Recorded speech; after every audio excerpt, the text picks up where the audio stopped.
स्वर्गवासी विनायकराव मेटे यांना उत्कृष्ट संसदपटू पुरस्कारात जाहीर करण्यात आला आहे.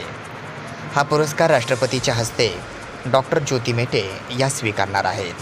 अशी माहिती आज रविवार दिनांक 1 सप्टेंबर रोजी दुपारी 4 वाजता प्रसिद्धीपत्रकाच्या माध्यमातून त्यांनी दिली आहे. राष्ट्रकुल संसदीय मंडळ महाराष्ट्र शाखेतर्फे सन 2020-21 करिता महाराष्ट्र विधान परिषद उत्कृष्ट संसदपटू पुरस्कारासाठी माजी विधान परिषद सदस्य स्वर्गवासी विनायकराव मेटे यांची निवड जाहीर करण्यात आली आहे.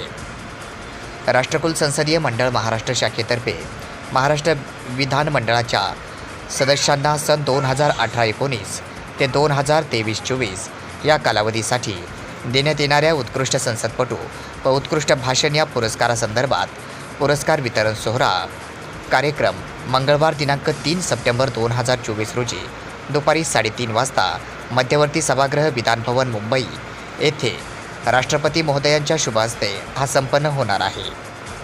आणि पीठासीन अधिकारी यांनी दिलेल्या निर्देशानुसार लोकनेते स्वर्गवासी विनायकराव मेटे यांच्या सुवेद्य पत्नी तथा शिवसंग्रामचे अध्यक्ष डॉक्टर ज्योती विनायकराव मेटे हा या पुरस्कार स्वीकारणार आहेत. अशी माहिती प्रसिद्धीपत्रकाच्या माध्यमातून देण्यात आली आहे.